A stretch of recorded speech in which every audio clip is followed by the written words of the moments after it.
Intro music. Oh, so we live. We got people watching. Oh, that's perfect. AJ, what up, boy? Ryan Tillman, let him have it. Savage on the set, AJ. Ryan Tillman. Yo, what's going on? Welcome to another episode of the ITSNEEDED podcast, where we discuss real issues involving law enforcement in the community. It's your boy Ryan Tillman, founder of Breaking Barriers United, and I am joined by the light-skinned wonder himself, Mr. Oh No, it's the Popo. Bam, bam, bam, bam. What's up, brother? What is happening, bro? We finally got Billy back in the studio, bro. It's so good to be back. I feel a little sarcasm in that. I don't know if it's just me, AJ. I don't know if you felt the sarcasm, but I feel a little sarcasm. Can we get Billy on? Where's Billy's camera? Billy purposely didn't put his camera up. I'll go on for a few minutes. Yeah, we bless us with your presence. There he is. Oh wait, hold on. Bless us with your presence. Hey, Tanya from Australia. You thought you was getting out of this? I don't know. Yeah, bro. You don't know. Now all of a sudden you don't know how to work something. Yeah, bro. And give us a round of applause in the ones and twos, bro. Since we back, we ain't even had that. Billy out. We can't do none of that. We had that. There he is. Yeah, there he is. Look at Billy back. I'm like way too close to the camera, but hello everyone. I was so Billy, worried about breaking stuff while listen. he was going. Bro, you need to stay there. Just stay there the whole time, bro. It's so Billy. unneeded. I'll come in and out. I'll come in and out. It is needed. Let's go. Y'all in the audience, should Billy keep his camera on or should we turn it off? I mean, they're just Billy. gonna agree with you. Well, you watch American Idol, Billy? Do I what? You watch American Idol? No, nobody watches American Idol anymore. Bro, you look like one of the contestants, man.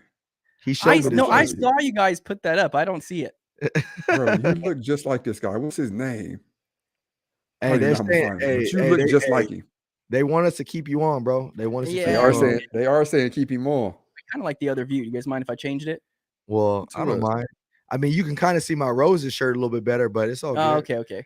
You know what view are you talking about, Billy? Like one of these. So it's kind of messy behind me. I don't know. It don't care to me. But anyways, hey y'all, it's good to be back. They keep saying stay, so Billy, you got to stay, bro. You can actually see our messy office now with Billy's view, but we with have that view, we got a mini fridge, so we do have a mini fridge. Is the mini fridge still in the box? No, it's not. That's why you can see the trash behind them. I thought that was the mini fridge. That's the box to the mini fridge. Gotcha. Yeah, so we officially made it, bro. And we got drinks in the fridge, bro. I just good. couldn't wait to come to the studio today just to grab a drink out of the fridge, bro. Like it just tastes differently. Now that I know, I'm like, I got my own fridge in my own office, bro. You know how long I've been waiting for my own office? Oh, that's dope. That's dope. And it's legit your own office now, because this is your thing. I was like, we were just talking about this. Look at that. AJ looks swole. He does not look swole. Kevin, don't hype him up. He's trying to get back into it, Kevin. Bro, look we're just embarrassing ourselves right now. Yeah, we are. Look how small I look. But anyways, shout out to you guys for listening. Man, we were talking before we got on today. We have not. I want to first apologize to you guys because we have not kept it consistent for you guys at all, like the last month with the podcast. I mean, we've been posting on different days. We've been all over the place. We ain't been doing the one has to go as regular as we do. We getting back on track today. Actually, me and Billy had a meeting today before we got on. So we are back at it. We will make sure that we get back on track so that way we give y'all the best content we can give y'all. So shout out to you guys. And dang, I'm assuming those googly eyes are for me. I got the Rose shirt on. Thank you, Shula.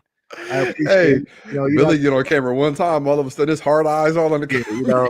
Hey Shula, I understand that you didn't want to put a name because you would have made them feel bad, but I know it's for me. I appreciate you. So anyway, somebody said, can you all discuss domestic violence calls and how dispatchers should be asking questions about weapons in the home?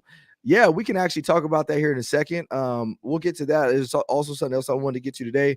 But before we get there, any current events, fellas, what's going on in your life? What's new other than AJ, getting swole and Billy, finally coming back on camera? What's up? Billy, what you got? I go after Billy. We miss Billy. Yeah, well, I mean, I always have Mondays set aside, so it's been weird that we've been having to record on different days. So Billy been traveling the world, bro. He's been going to like Paris, France, all that stuff, bro. But not at all. It's like Northern California. They ain't even leave the state. Yeah. Oh, no, I'm doing good. I am glad to be back. I really feel like it's been like a month. So how? I For mean, you. business is Been a picking up month then, for huh? you. Don't say it's been a month. It's been a month for you. Right. Like we just all took a hiatus. I mean, someone's been changing the record day. I don't know. It's just been weird. First of all, I want everybody to guess who that somebody was. not the man in the red shirt. What about you, AJ? Yeah, I'm too blessed to be stressed, man. Now I'm life is good my way. I see that Twitter announced just like a few minutes ago that Did he buy it? yep, it's did. going through. It's going through. So your boy might have to hop on Twitter now. Hey, I hate folks, Twitter, but I might have to hop on Twitter hey, to see what's folks up. is mad about that though. Like upset. But ain't that crazy? Like when you just that much. When I saw something last week that said Elon Musk has enough money to buy every single MLB, NFL, and NHL team combined. That's crazy. That's crazy to think about. Because when you look at like the Dallas Cowboys alone, you know, like that's a hefty price. And he could buy not only the Cowboys, but everybody else. They're gonna throw the Browns in for free. So you know, you gotta take one of them. Bruh. And you know what's crazy is like Twitter. I have a friend of mine who said he was on the actual airplane of the owner or founder of Twitter when he was creating it. Like so, like Dang. he was talking to a dude. I can't remember old boy's name, but he was doing it on a napkin, talking about the ideas. But Twitter was such a simple concept, bro, and like it's actually value for more than what it's actually worth. If you ask me, like you really can't make money off of Twitter. Was it 40 million? No, it had to be more. Yeah, Was it somebody billion? said, yeah, it had to be more than 44 million. I think it was billion with a B. Yeah, that's crazy. That is crazy. So, anyways, but that's big news, guys, because Twitter was censoring folks a lot. Billion. And you know, so it's pretty dope that Elon Musk, man, he's not playing around. I mean, it just shows when you have money, you got a little bit of power, and not a little bit, a lot of bit of power. So, that's major news right there. It's kind of cool to see that. I've been following it all week, and so it's kind of And I kind of trust Elon to not like censor it either way. You know, whatever your views are. Like I trust him to be like. I think the reason that's why he bought it out because of the censoring. Do you think it'll make like? I feel like some people are freaking out, some people are cheering it on. But like, if he just stops censoring people, won't life go on the same, just less censoring? Or is this a I mean, like, I think people are scared that I it's going to go the opposite way. I think people are scared. So like now Group B had been censored this whole time. So now Group A is like, oh my goodness, now we're going to get censored.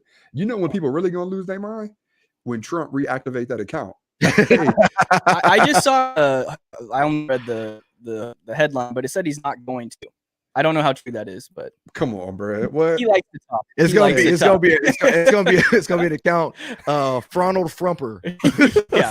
Frumper. Hey, Trump reactivating that account, and it's gonna be entertaining. But the thing is I just don't think like I don't think you should censor platforms because I mean, yeah, you can have people post some reckless, crazy stuff.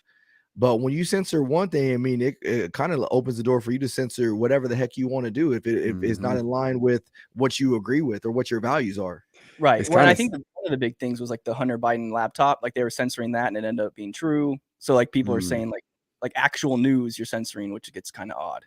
Yeah. It is crazy to think about that. You have so much money that you could just buy one of the major sources of information. Like, and it's no different than like back in the day, somebody would buy the New York Times or like the Washington Post, which were both huge sources of information.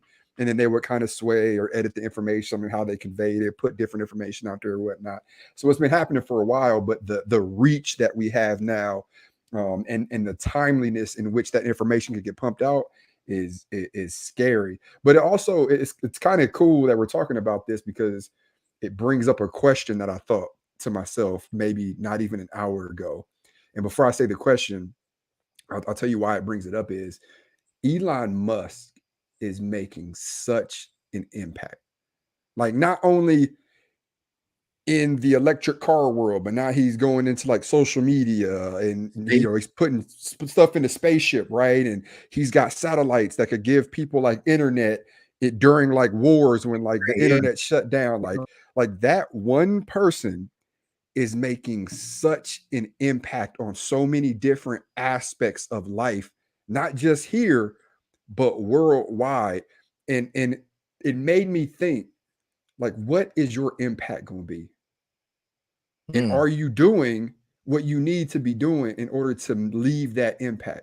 And the reason I thought about that an hour ago was it's a really good friend's birthday today. And I wouldn't even call him a friend. He's like family to me. He's like a brother. But this person to me is like law enforcement God. Like, Yeah. anything law enforcement, like he knows, like he studies it, like he's a historian when it comes to this. He collects stuff. Like literally, if you want to know something about the British law enforcement back in the early 1800s, like he will know like that, or he'll have something that he could grab and read, and he'll be like, oh yeah, this is what happened. And he is the reason that I'm a police officer right now, right? So like any impact that I have had has been because of him. And I couldn't help but ask myself, after I just left this place before I came over here and started recording, like, man, am I doing what I'm supposed to be doing to leave such an impact on law enforcement that he is and will when he walks away from this earth? And I don't think that I am. So like, I got to step my game up. But in looking in the mirror and asking myself, I want to pose that question to not only Ryan and Billy, but to like all of our listeners and viewers as well. Like, what will your impact be? Yeah, I think that's a good question. I think Elon Musk is really cool to look at, but I think sometimes when people look at an Elon Musk in their mind, they're like, man, there's no way I can do that much. But you have to kind of relook at it, and it's like, no, you can. It just may not seem as much just because his stuff is so publicized and he has certain resources that we don't. And so, but you can make an equal impact just on a local level. I mean, I go back to last week when I talked about giving the shoes to that kid. Matter of fact, the guy sent me the principal of the school that I was at last week actually sent me a picture of a card that kid made after the fact. Nice. And I'm gonna read it real quick. It says, Officer Tillman, just wanted to thank you for giving me the shoes. I really appreciate the shoes and they fit well. I really enjoyed your story you gave to us. And now I understand that all cops are not bad. Wow. Like, so for me, like that to me is an impact. You know what I mean? And so I don't think go ahead. Or don't think it's an impact. No, it's an impact, because you now don't know what influence that kid is going to have. Like how influential is he, or how influential will he be in the near or late future? He might hold a position of power, or he might have like such an influence on social media or this new Twitter, and he might tweet out something like, nah, I met this cop years ago who gave me a pair of Jordans when I was at my lowest of low.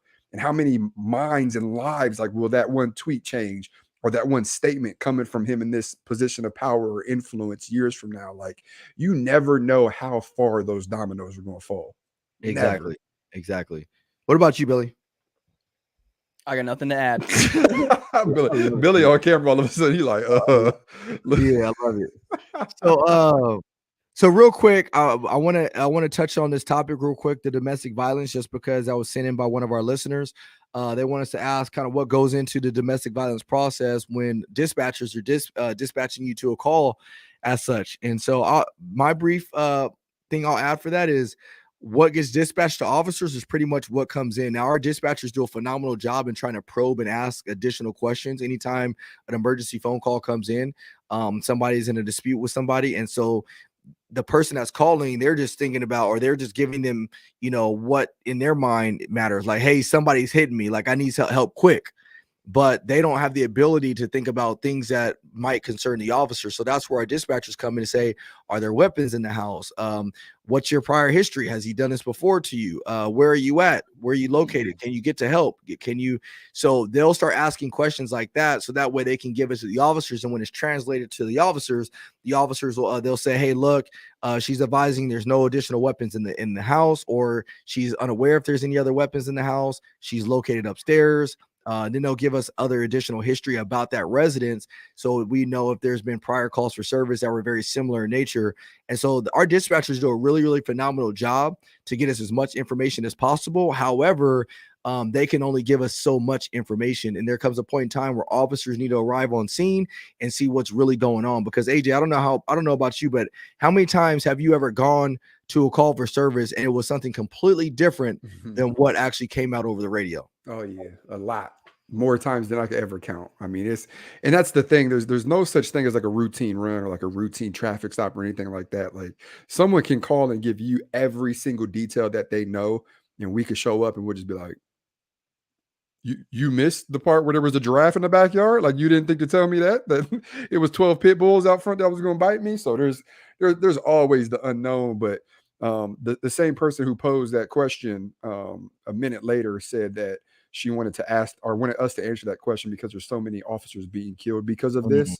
And that's just in general a very dangerous call. It's one of the most dangerous calls that we go to, aside from a traffic stop. And the reason being is love is a dangerous drug. So like a majority of time, like there's already violence that happened, meaning that people are already emotionally upset so much so that they're willing to harm somebody. And that person is normally somebody that they love, like a family member, wife, husband, whoever, somebody that they live with. Then you add in the fact that we show up and now they have the potential to go to jail, or their loved one has the potential to go to jail. I can't tell you how many times I've showed up to a domestic violence call because a guy has assaulted a woman. And then when we go to put that guy in handcuffs, the same woman who called and said that the guy beat her up, she could be beat up, black eye, bloody nose, will jump on our backs and be like, don't lock up my man. And they hitting us like, so, you never really know what you're going to get when you go to these runs. No, absolutely. So I know that was kind of brief, but good question. Good question. Really quick, I want to get into kind of the topic of today. I don't know if you guys noticed the head, what it's called, but it says, let's just abolish the police. That sounds like a great idea. Now, why would I make a title like that? So this is Democracy Now! Let me just add this to the thing real quick. So I'm going to queue up a video that I was actually just saw recently. And the lady that we're about to hear, her name is Patrisse Cullors. If you're not familiar with who Patrisse Cullors is, oh man, Corley, let me hold my tongue. I don't want to get us canceled, but anyways, she got a nice house. She does. Patrisse Cullors is one of the founders of Black Lives Matter. She was on this news broadcast about a month ago, and she had something interesting to say. Now she claims herself to be an abolitionist, and so we'll kind of go over what that is here in a minute. But I thought it would be a really good discussion because, and AJ, I don't know if you know this, but right before we got on this podcast, I actually had a discussion with Artie, who we're going to have back on the podcast here in a few weeks. Nice. But I had a discussion with Artie about this topic, and it was pretty interesting. Billy actually kind of heard because he was on speakerphone. And so it was actually a really interesting conversation we had. So let me just go ahead and play some of this video, and then we'll continue to talk about it. This is an African-American former police captain who took on because these officers have... Sorry about that. Unit. Where? They'll have... Bro, don't tell me I downloaded the wrong video. This what happened when we let Ryan upload stuff. Oh, here we go. No, I didn't, bro. There she is. Patrisse's new book is just out. It's titled An Abolitionist Handbook, 12 Steps to Changing Yourself and the World. She's also author of her memoir, When They Call You a Terrorist, a Black Lives Matter memoir. Patrisse, welcome back to Democracy Now! Congratulations on your new book. Could you start off by defining abolition? Sure. I mean, it's a simple definition, which is abolition is getting rid of police, prisons, jail surveillance, and the current court system as we know it. Let's stop right there. Let's stop right there. Let's talk about this. So, did you guys hear what she said? Well, one more time. Run it back. One more time. I can't change the screen, but let me go back. Let me go back one more time. Let me. Just in case, I don't know if you all heard this. You a Terrorist, a Black Lives Matter memoir. Patrisse, welcome back to Democracy Now! Congratulations on your new book. Could you start off by defining abolition? Sure. I mean, it's a simple definition, which is abolition is getting rid of police, prisons, jail surveillance, and the current court system as we know it. All right. So let's talk about it, man. I love Billy's face. Billy, I love having you on. Bro. I mean, I'm not normally into book burnings, but I mean, what's that book they had us read when we were younger? Fahrenheit 451 or something like that. We got to burn all the books. But anyways, I digress. Read that. Man, so she lives in the fantasy world, man. And you know what's funny? You bring that up because I talked to Artie. And, you know, Artie has a very different perspective. I don't want to say very different because I think we're actually more in line with our perspective of the system than we think we do, or that we think we are, or as I once thought we didn't.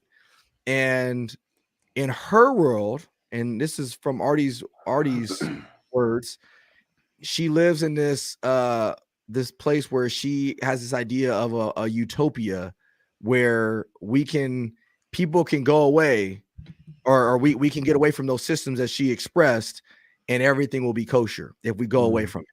And Artie was like that, Fantasy land. you know, yeah, and Artie was like, look, like she wants something that has never existed. It doesn't exist today. And when you ask an abolitionist what is the solution to that, a lot of them don't even know what it looks like. If you were to get away from the system that she describes as getting rid of police, jails, surveillance, and there was one other thing that she mentioned. Like they don't know what to replace it with. So You know why? go ahead. Because there ain't nothing. Like this is the best that we have. We could just make additions and improve what we have. Getting rid of it, come on. You live in there are bad people in this world. Like I want you to understand that. Like there are people who will kill you, every single person that you love, and sleep like a baby at night. Will rob you blind. Will rob their own family. Like there are just people who have demons that they are yet to deal with or give to the Lord, and like they walk this earth. But Oh, yeah, well, you want to get rid of police officer? Come on. in Artie's words, like he said, like some people can change. You know, like some people go into the system, they change Right. their lives and become assets to society. But he also said, in his words, I've met jokers where it's like they just want to see the world burn. Yes. You know? And those people need a place to go. And so let me give you guys reasons why I call. Or if you guys aren't familiar with who Artie is, he's a phenomenal man. Artie was convicted of murder, spent 25 years to life in prison, got out, and has reformed his life completely. Like the dude is a very, very good man. And so let me tell you guys why I called him. So I watched that video and it drew an emotional response out of me initially. Like I really just wanted to just go off on this lady, more so from what she said. It's from what she's done. She's exploited certain situations for her own benefit and gain. So this is the same lady that went out there and bought $1 million house off of the heels of Black Lives Matter movement. This is the same lady who has gone out there and started a whole bunch of other organizations and written books and stuff based off of things that aren't true. So I was already kind of fired up from that point. And then when I heard what she said, it just made me that much more mad. So what I did, as opposed to responding emotionally right away and making a video about how much I can't stand her and what she said, let me just get a different perspective, or try to get a different perspective from somebody that's going to not tell me what I want to hear, but tell me how they really feel. So I called Artie up, and like I said, we actually had a very good conversation, a really, really good conversation. And so this is what Artie's thought of it is. And when we have him on, we'll talk about this more. So I asked him the question: do you think that there is a place for punitive punishment in the criminal justice system? Because a lot of the abolitionists think that there shouldn't be no punitive punishments in the system at all. So I asked Artie, I said, well, what do you think on that? And so in Artie's mind, because I also asked him the question, what do you do to the person who tries to rape our daughters? And I made it personal. Like, I'm telling you now, like that is a hard place for me to come to and say, this person deserves a level of grace and mercy. Like this person deserves some type of punishment. And he, in his words, were, like Billy was saying, that he believes that there is a place for grace and mercy and restoration for people, which I agree with. But I also agree with some people aren't ready to receive that grace and mercy or restoration. And some people are just so evil that they're going to continue to do what they want to do and terrorize people, which means that they need to be put away, which Artie says he's good with removing people from a society and allowing them to be held accountable. So this is what really got me from Artie's statement. I want to hear your guys' opinion. What got me from him, from his statement, or from my conversation with him, was like, in the 25 years that he was locked up, he was arrested for murder. But not one time did anybody sit him down and actually talk to him about the mistakes he made in order to improve him as a person and prevent him from making those mistakes again. So it was like he got convicted, he got arrested, went away, and he just did, he was in there locked up, but there was no place for, okay, now how are you going to help me get better and get back to being a regular person? So I'm not saying that part doesn't exist in the system, but I think that we can absolutely do better than that. And I gave the example of anytime I punish my kids, one of the things I hate doing with my kids is I hate spanking them and then just going on with the rest of the day and not even addressing why I spanked them in the first place. What I usually do is I'll spank them, and then like a few minutes later, once they've stopped crying and blowing the booger bubbles and stuff like that, and they've calmed down, I'll call them over to me, and I'm like, hey, let's talk. I'm like, do you understand why I spanked you? And then if they say, well, no, then I'm gonna educate them on why they did. But 99.9% of the time, they understand why I spanked them. And then I educate them, okay, so this is why we're not going to do this again. So I was like, so you see how punitive punishment comes?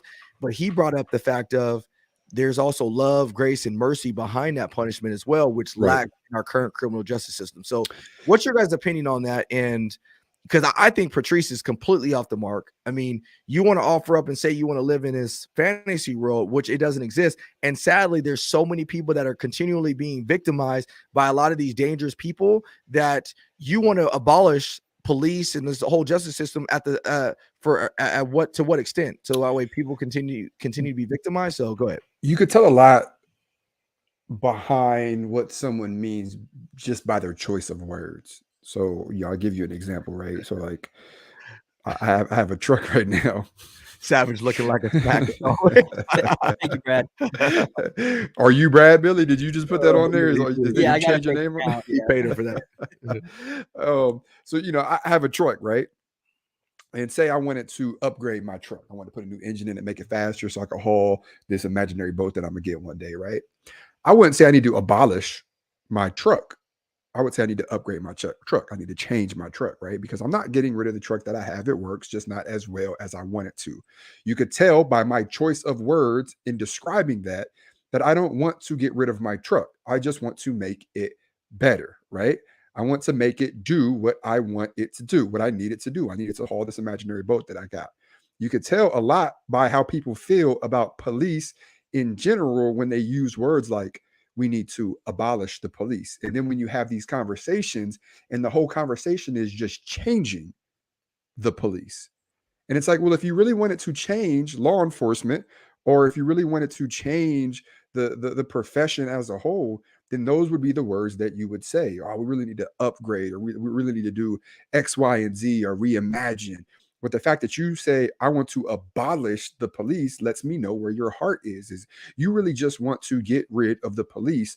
You're letting your emotions overpower your intelligence, because I've had these conversations more times than I could count, and I am yet to have one logical response to, then what? Then what are you going to do? Because an overwhelming majority, actually all but one of these individuals that I've had conversations with about abolishing the police and getting rid of court systems and prisons and jails and all of that, would be victims. You would be a victim. Like these same people, like this woman would be a victim. Like she would be robbed. And I'm not wishing that upon her, but that's the reality of the world that we live in. Like there are dangerous people out there. And the fact that you're pretending that they don't exist is a concern. So either you're pretending like they don't exist, or you know that they exist, but you're allowing your hate towards law enforcement officers outweigh your intelligence in this conversation. Facts. Billy, what do you think? I kind of just what AJ's saying. If okay, you make that statement, let's abolish, then what? Like, to give me another example of what we could do instead of. Honestly, I don't. Does she really believe that, or does it, make the people in the street jump up and down and get book sales? Like, I really paid book sales. She's trying to get paid. It's the same thing with, not to that rapper Tekashi 6ix9ine. Like, I don't think he's really as crazy as but he gets on social media. He says and does all this crazy stuff. Why? Because people look at him and go, "Oh my goodness, what's he going to do next? I need to watch his documentary, or I need to listen to his new song, because who's he going to diss in his new song?" It's no different. It's no different than what she's doing, right? I'm going to say the most craziest thing that I can. That way people can't help but buy this book and read it. But the issue in doing that, especially when talking about something like this, is there are a lot of people in this world who will follow you just because it seems to be the right thing, or because they have some sort of guilt because the way that they were born or the way that certain people are trying to and are making them feel. So they're going to read these books and they're going to hear you say this, and you're going to think that a majority of people feel this way or support your views, and they're going to back it. And then what happens? Then you have large police departments who have budget cuts, who are already understaffed. You have them being attacked by their city leaders who already have low morale. So then you have amazing officers who have poured their heart and souls into the cities and villages that they protect leave. And then you have new officers who have absolutely no passion to get into this field whatsoever to pour into the communities. And then 10 years from now, you're going to look back and go, well, how did we end up in this situation? Well, I wonder how we ended up here. I can talk about this all day, man. It's frustrating.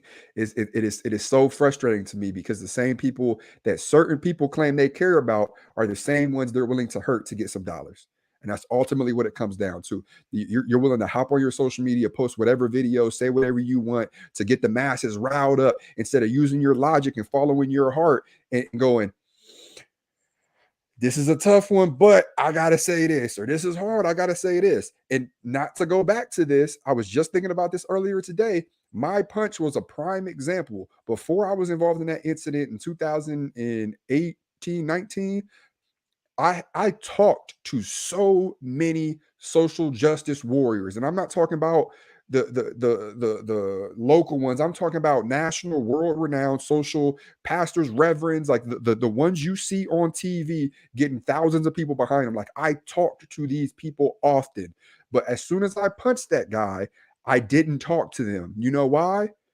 They didn't want to throw me under the bus and go, this is what we think he should have did. Let's rally against AJ, because they know I'm a good guy and because they know I didn't do anything wrong. But it doesn't fit their agenda. So they also didn't go, well, AJ kind of did what he had to do. That alone shows you that these people are willing to do and say whatever they have to do or say to get money, to continue growing their following and to have their influence. And it's sad. It is sad, because one day they're going to have to answer for that. And I hope that they have the answers. Man, so I was, as you're talking, I'm bringing up something, because one of the things I brought up to Artie was this idea that, because he was saying that a lot of this stuff stems from systematic racism and slavery and this and that, which I could understand why why people feel that way. But I go back to Frederick Douglass, because Frederick Douglass, he said something, and I was trying to find it, I was trying to pull it up here, but we look at the U.S. Constitution. And when he talked about the U.S. Constitution, he talked about how the U.S. Constitution was a brilliant document that was made for our nation, and that at its core principles and core values, if we really treated the Constitution for what it is, then all men would essentially be free. The sad part is that people back in the day did not treat everybody to the same standards of the U.S. Constitution, and therein was the issue. So it wasn't the issue with the Constitution itself; it was the issue with how people enacted the Constitution. So it actually says, there's an article that I pulled up. It says, in 1860, ex-slave and abolitionist Frederick Douglass delivered a powerful speech. The Constitution, is it pro-slavery or anti-slavery?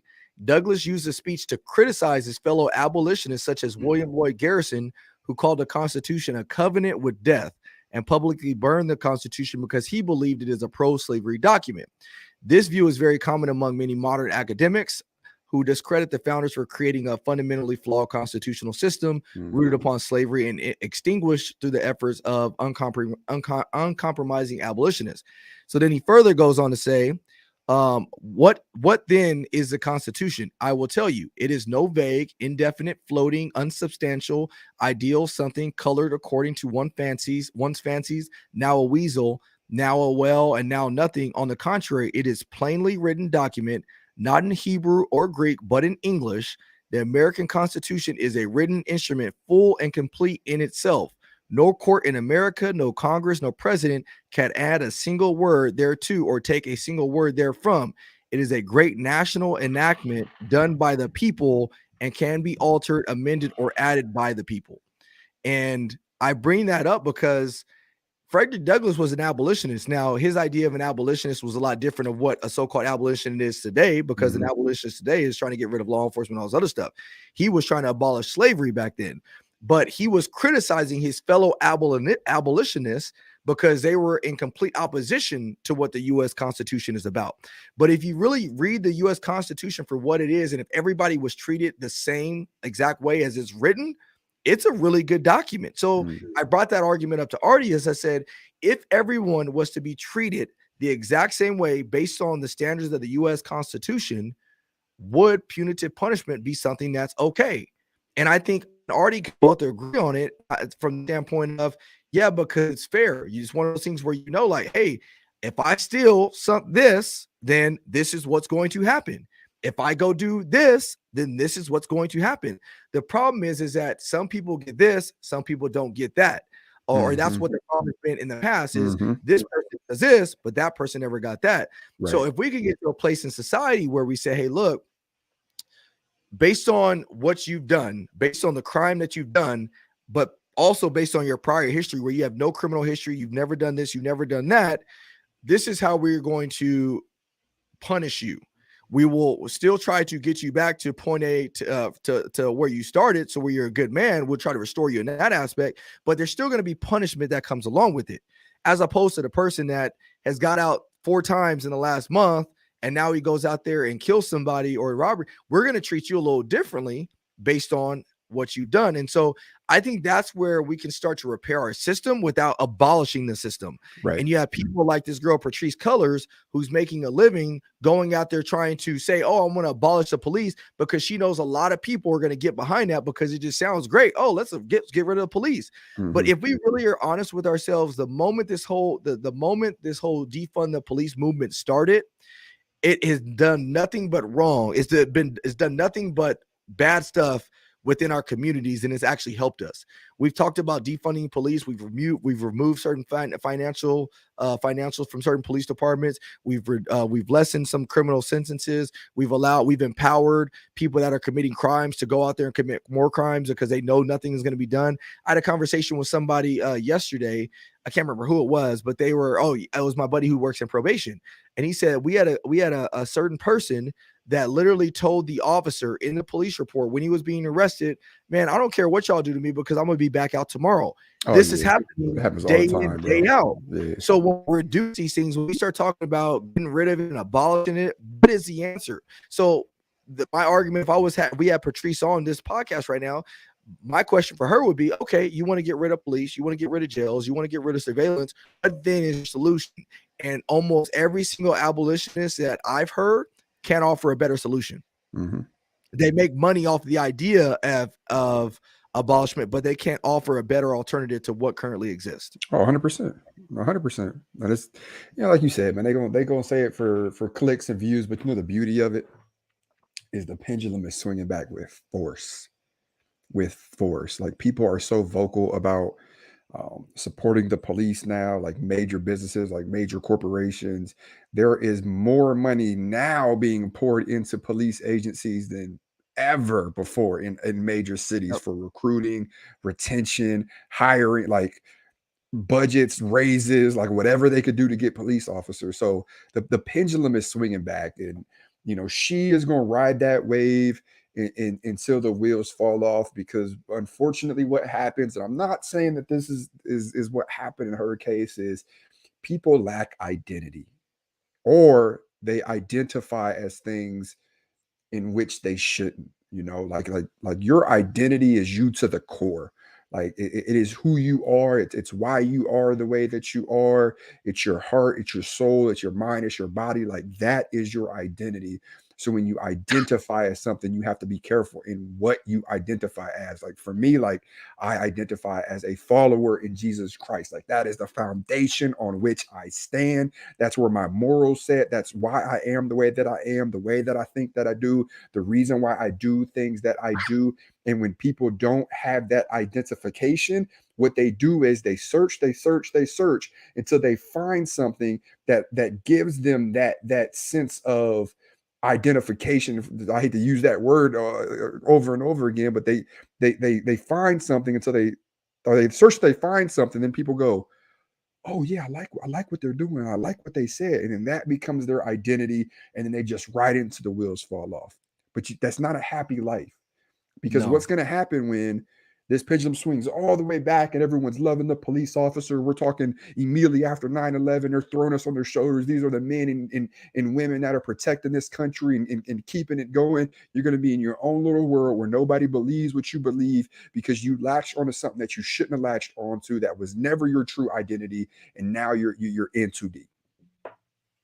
Absolutely. Yeah. Well, I mean, it's more spiritual than people like to make it. Like you said, like Jesus Christ is our anchor, like our foundation. It's kind of like our focal point, and everything branches off from there. So when people don't have a focal point and they're just kind of floating, they're just going to latch onto something that gets them kudos. And right now, everyone's just identifying people by either sexuality or their race. So that's who they are. So it's kind of funny. We talk about that. We actually in church this weekend talked about the foundation. Like our pastor's going over a series about the foundation. What is your foundation? And if it's not built on the solid ground, then it will crumble. And in that, there's a recent organization. I won't name names right now. The article just came out, but it's a police agency out here in Southern California who is taking some scrutiny right now because a whole bunch of their guys were getting matching tattoos with, like, bones and all this other stuff, which, but their off-duty conduct is what's bringing them into the limelight. They basically unlawfully touched a minor female girl. They were doing all sorts of other stuff. They're throwing up signs, like almost like gang signs, doing all this other stuff that they shouldn't be doing off duty, getting in this crazy amounts of trouble. And I kind of brought up to one of the people that I was talking about. I was like, look, why do officers go out and do this? And the reason they go out there and do it is because their identity is found in what they do. And so when you don't have a foundation, like my identity is found as a father, a husband, a follower of Christ, doing other things, like that's my identity. So when I'm as a police officer, that's just kind of part of what I do.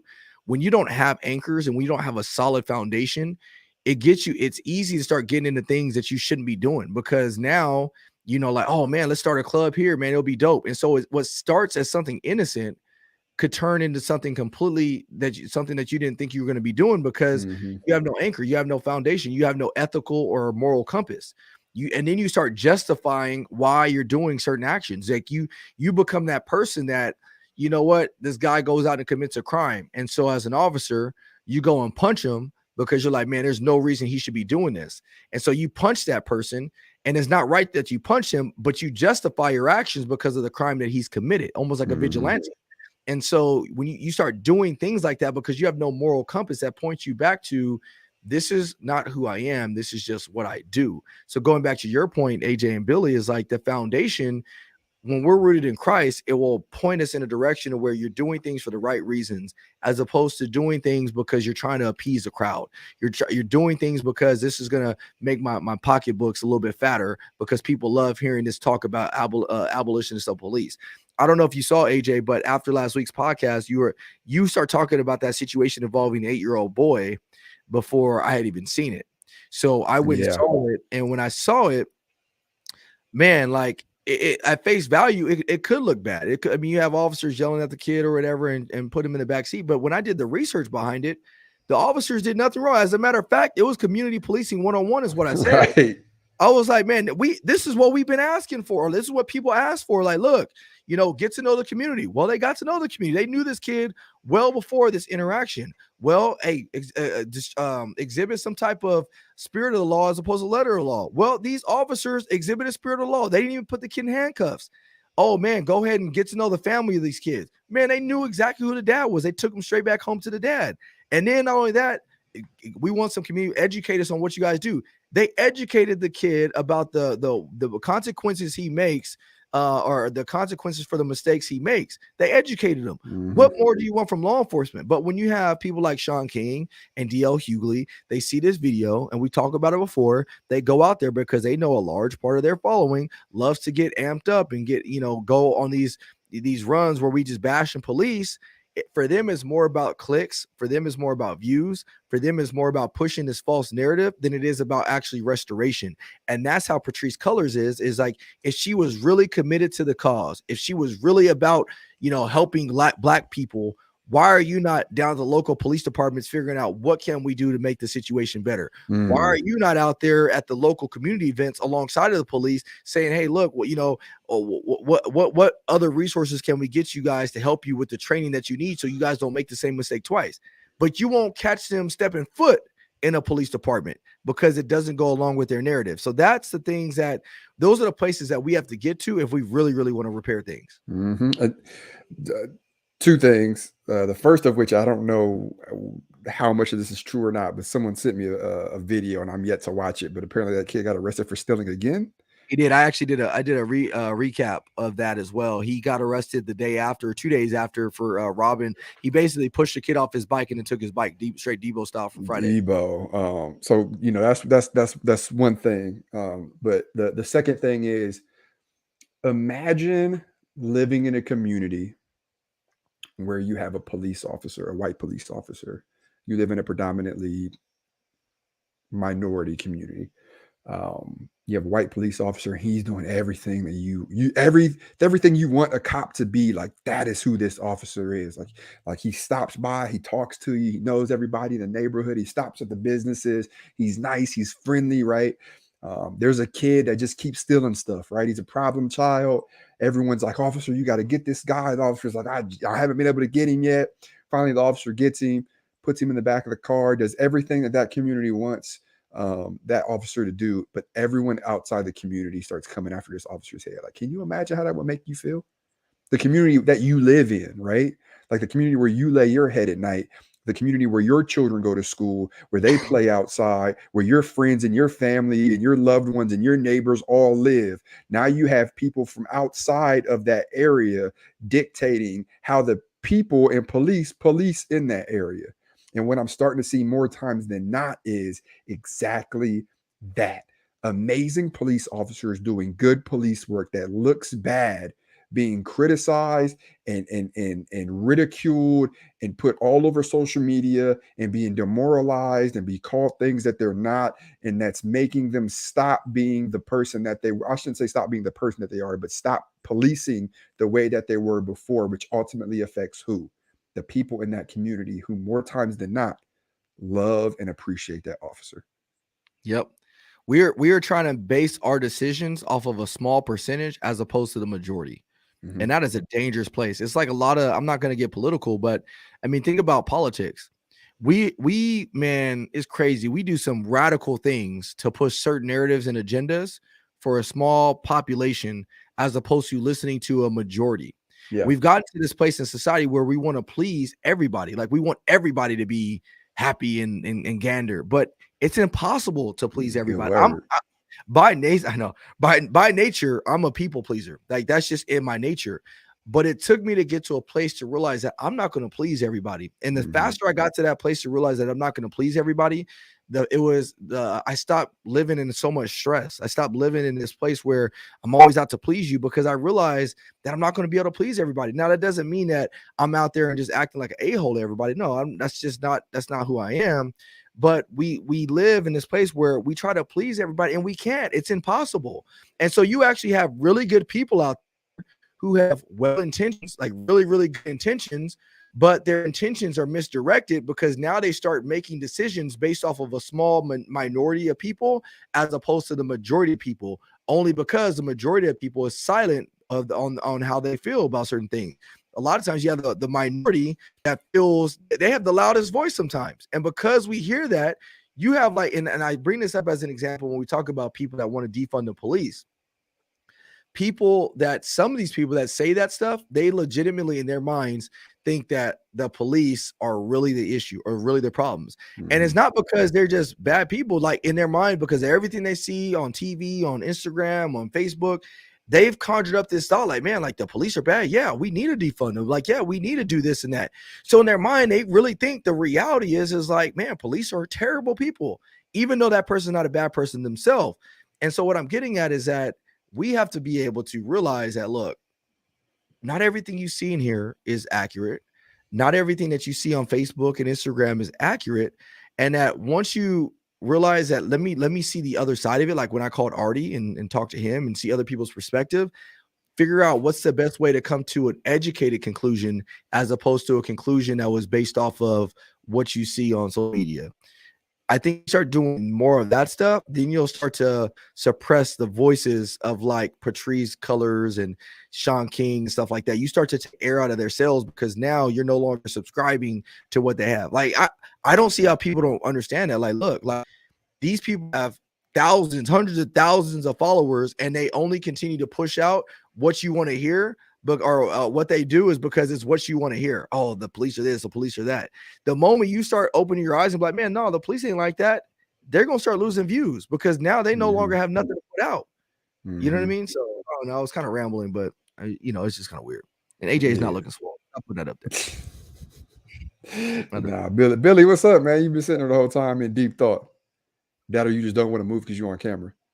No, I'm just listening. I know I need to come in and out only as I have something to add. That's it. You don't got nothing to add right now? Not much. I do wonder sometimes, like, how much of it is ignorance, how much of it is actual bad, evil intention, and then how much of it is just for money, you know? Yeah. I mean, I definitely think that there is there's just definitely a portion of each of that goes into it. But I think the ignorance thing is the least amount. Like, because most, I've been at this for a while, man. Thousands of comments on like Sean King, like, you don't think most of that's ignorance? Yeah, yes. Commenting? Yeah, like commenting like in agreements with him, like you don't look. I think a lot of it is ignorance. You no don't doubt do about any it. research. Like, No. I think a lot of that is ignorance. I think a lot of the information that's being pumped out there is not ignorance. Like I think that's that's purposefully crafted that way to garnish the most amount of attention possible for whatever reason that they put that out there. And I've been around a while, man. Like I've been doing this job for over 10 years. I've had a lot of conversations with people, man, like people who don't like the police, people who have had interactions with the police, haven't had interactions with the police, who love the police. But there's normally a logic, like a common knowledge somewhere within there. Like, I hate them, but we need them. I love them, but we need them. I don't understand it, but we need them, right? It's like oxygen, right? Like I don't understand how oxygen works, but like we need it, right? Like I need it to breathe. Like that's like a common knowledge. So for those who are out there that are saying like just get rid of the police and abolish them and defund them, which will ultimately lead to them leaving.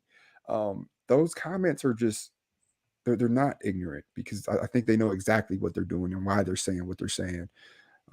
Which it's kind of my bad. No, just power and money, man. Like I've learned over the past 2 years, if you watch the way people maneuver, unfortunately, in situations like this, it can always be tied, not always, but a lot of times it's tied back to power and or money. Social media influence. I'm gonna get my numbers as big as I can. Why? Power and money. With power comes money. With money comes power. Vice versa. The political scandals and divisiveness, power and money. Like it always comes back to that. Like they're willing to do whatever they have to do and say whatever they have to say in order to gain those two. I will say it was refreshing to hear Artie. I mean, we talked about the shooting in Michigan and, the one where the guy got shot in the back of the head. And Artie was like, bro, like I'm watching this video and the guy not one time comply with officers. Like he's fighting him. He was like, the moment he got out of the car, the officer told him to get back in the car and he didn't comply. He continued to wrestle and fight. So even in Artie's mind, it's somebody who is not the guy he's not big into punitive punishment. That's just not who he is. Even he can look on the other side and see, I could understand why this happened. So that's where we need to get to a place is where it may not be what you raise your flag on. It may not be your foundation or your principles, but at least if you're willing to understand the other point of view, that helps a lot. So lastly, we have a few questions. Do you feel that sometimes we have the ignorant officers who don't want the job to grow and become more cultured, who also affect the job, that hold us back? I honestly, I believe that. Yes. I definitely believe we have some ignorant officers that they get into this job for the wrong reasons, and they have this old school mentality, and that they don't want to grow, and their minds are very, very small when you're looking at the grand scheme of things and where we can go. So undoubtedly, but again, I always bring, even though I know we have those ignorant officers, are majority of those officers ignorant? No. And every single profession out there has ignorant folks in it, no doubt about it. And law enforcement is not immune to that. So I'm not using that as a scapegoat and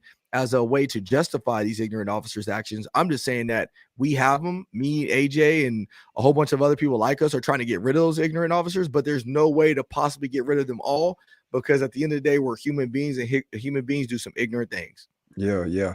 I'm very solution based, like with everything, like whatever it is. Like I always think like, well, what's the solution? You know, like I'm hungry. What's the solution? I'm going to eat, right? Like this video with Patrice feeling the way, or saying that she feels the way that she feels, even though I don't agree with it. What's the solution? And if I don't have the solution, what can I do to help that situation out, or to improve the outcome? So we all have to ask ourselves that. Like, there are people out there who don't like the police. There are people out there who feel like the police should be abolished. They should be defunded. We should no longer exist. Right, wrong, or indifferent. So the next thing you have to do is ask yourself, even if it's not your job, even if you don't feel like it's your reason on this earth to come up with this solution to why people feel this way, because you didn't create the reason why they feel that way. Like, I still want you to ask yourself, well, what can I do to improve this? Or what can I do to help change this person's mindset? And I feel like if you continuously ask yourself that, like in this job and in this profession, then 5 to 10 years from now, you'll look back and you'll go, wow, like I really made an impact. Because instead of me complaining over and over and over again about these people who don't like the profession, or don't like me, or don't like the job, or don't like officers in general, I decided to do something. I decided to bring some positivity, to shed some light on the profession and show people what we really do. So there are ignorant officers out there who don't want to see the job get better, and don't understand the cultural differences and the complexities of racism within itself, because racism is alive. It's very, very much alive. So there are ignorant officers out there, but for everyone listening to this, like, I want you to ask yourself, like, what are you doing, like, to improve the profession? Like, what are you doing to combat the stuff that Patrice is saying? Like, are you showing the world? Are you stopping by? Are you talking to these kids? Are you talking to these families? Are you being empathetic? Are you showing compassion during your job? Or are you just so burnt out now and so angry with the job that you're like, I'm just going to sit in my car, I'm going to take my dispatch runs, and that's it? Because if everybody had that mindset, where are we going to be 5 to 10 years from now? In worse shoes than we are now. But if everybody had the mindset of asking themselves, what can I do? What can my part be? What is my role to make this profession better? Then where are we going to be at 5 to 10 years from now? That's great. Well, guys, man, this is definitely a good episode. It's good to have the band back. You know, we finally got Billy, back. So it's good to have him, and AJ over here just flex. He must have just left the gym or something. I didn't. I got a medium shirt on. That's what it is. He's so vascular. Yeah, you only flex like that when you come out. Somebody said Billy looking like a snack. Somebody said I was just trying to find that comment. I'm a little upset that y'all didn't want to acknowledge anything in my shirt or nothing like that. I'm trying to do something. We seen the shirt. We just chose not to mention it, dog. Y'all some haters, man. Y'all some haters. Real quick, let's get into one ask to go. I'm a little baffled. My bad, Billion. I'm still brainless from those flexes. On those flexes. Oh, here we go. So I still can't get over the fact that AJ didn't know what a taquito is. But I've been asking around. Yeah, I've been asking around. I'm not the only one, because when we have conversations like this, I gotta verify. So what? There's 2 people that don't know. No, there are a lot of people who don't know what taquitos are. How many people did know what taquitos are? It's in when you showed me section, though, like when you showed me what they were, I was like, oh, I know what that is. I just never ate them. First off, because who eats taquitos like that? Like, you could just get a taco or a burrito. Throw that out there. Or I was like, just walk by. I'm like, what is it? That's Jesus, like, take the wheel. But you didn't even know the word. I didn't. I've been asking people, you know what a taquito is? People be like, oh, Lord Jesus. What is a taquito? Jesus, take the wheel. Anyways, so what we're going to do today, we're going to do pizza places. I just all right. Now, I'm gonna do now. We're not gonna do like no gourmet like pizza place that you can only get in like Chicago or freaking Ohio. Ohio has the best pizza, by the way. Voted national survey of 2022. No, 2021, I think. Ohio has the best pizza in the country. Did you just make Are you that up? serious? Look it up. Was it the Watch this. Barstool on guy? what? On Did he what? do some? No, watch this. He's always eating pizza. Ohio Well, best pizza. What should I? I'm afraid to do these now because I'm afraid I'm gonna put something up there and AJ's be like, oh, I don't know what's what that pepperoni? is. Yeah, what's a pepperoni? What sauce? Sausage. I don't know why you talk. That's how I say. Oh, the sausage. Oh man! All right, so cool. Let's see. So y'all ready for this? Dun, dun, dun, One dun, has to dun. go. Little Caesars, Pizza Hut, Papa John's, or Domino's. Starting with Billy. Little Caesars. Okay. They gotta go. Yeah, I feel like that and Domino's, they close for real. For real. I don't mind Domino's. Bruh, I had a bad experience with Domino's one Little time. Bro. Caesars, though. Matter of Yeah, fact, Little Caesars. Remember that episode we talked about my Walgreens story? Was that Mhm. Domino's? That came on the heel of Domino's, bro.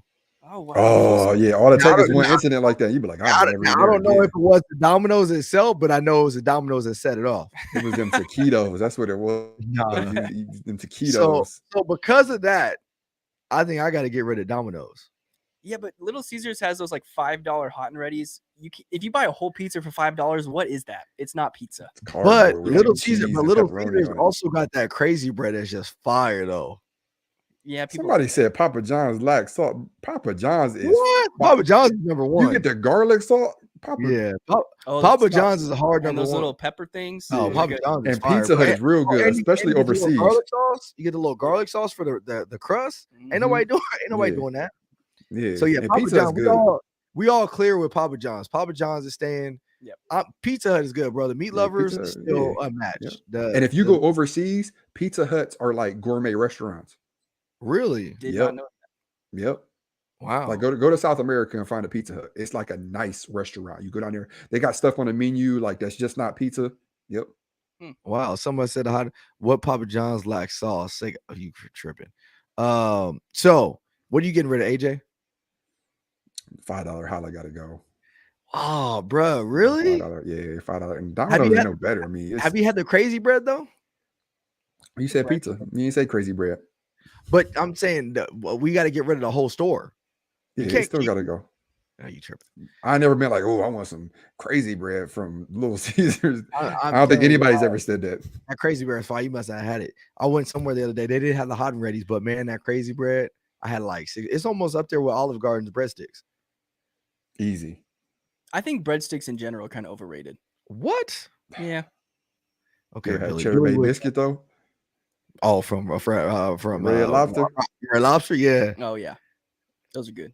Okay. Billy's for like, sure. Billy's like, nah, they're too dry. I gotta fly out there. I gotta fly out there in a couple weeks. I gotta Billy's get like, y'all oh, schedule and look, fly out there. Those sometime. Butter Bay biscuits are too dry. No, they're good. I've left Red Lobster sick from eating so many of those. So those are Let's good. do biscuits real quick. Okay. So Red Lobster, Lucille's. Lucille's. Popeyes. He don't know. He probably don't even know what No, Lucille's what's up, is. Lucille? Oh, Sound great. nasty. They We got shouldn't like do this like cinnamon butter. Oh god. Oh, I Yeah. get down with It that's used like to be like Longhorn Steakhouse. It used to be Yes. apple butter. Yeah, apple, but maybe that's what it is. Oh, I probably said it. bruh, it's fire. But yeah. So, anyways, that's good. Now we're just talking about food.